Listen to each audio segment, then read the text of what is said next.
Hello friends, உங்களுக்கு இந்த புளியங்கொட்டை கிடச்சிச்சின்னா கண்டிப்பாக இந்த மாதிரி செஞ்சு சாப்பிட்டு பாருங்கள். உங்களுக்கு இந்த புளியங்கொட்டை பிடிக்குமா அப்படின்னு மறக்காமல் கமெண்ட் பண்ணுங்கள். ஓகே, வாங்க எப்படி செய்யுதுன்னு சொல்லிட்டு பார்க்கலாம். அதுக்கு முன்னாடி நம்மளோட சேனலை சப்ஸ்கிரைப் பண்ணி வச்சுட்டு பாருங்கள்.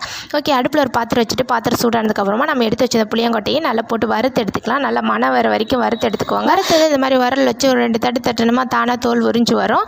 ஸோ வரலன்னா நீங்கள் கை வச்சு உரிச்சிங்களா தானாகவே உறிஞ்சிக்காது, ஒன்றும் பிரச்சனை இல்லை. ஸோ இப்போ தான் எனக்கு ஒரு ஐடியா வந்துச்சு.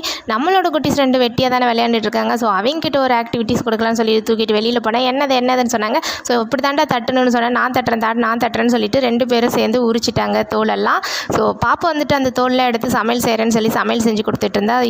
ஒரு சிலது வந்துட்டு இந்த கருப்பு கலரில் இருந்துச்சுன்னா அது ஒன்றும் பிரச்சனை இல்லை. நம்ம பாதி வந்து ஊற வச்சு சாப்பிட்லாம், பாதி வந்து அப்படியே வறுத்து வச்சுட்டு நம்ம ஒரு சேனலில் இந்த கொட்டையை வச்சு அப்படியே சாப்பிட்டுக்கலாம். கிச்சனுக்குள்ளே போகிறப்போ வரப்போ வாய் நம்ம இருக்கப்பெல்லாம் எடுத்து போட்டுக்கலாம். ஸோ ஊற வச்சது வந்துட்டு நம்ம நெக்ஸ்ட் டே மார்னிங் எடுத்து சாப்பிட்டு பார்த்தோமா வேறு லெவல் டேஸ்ட்டாக இருக்கும். ஸோ ட்ரை பண்ணி பாருங்கள். பாய். யாருக்கெல்லாம் புளியங்கொட்டை பிடிக்கும் அப்படின்னு மறக்காமல் கமெண்ட் பண்ணுங்கள்.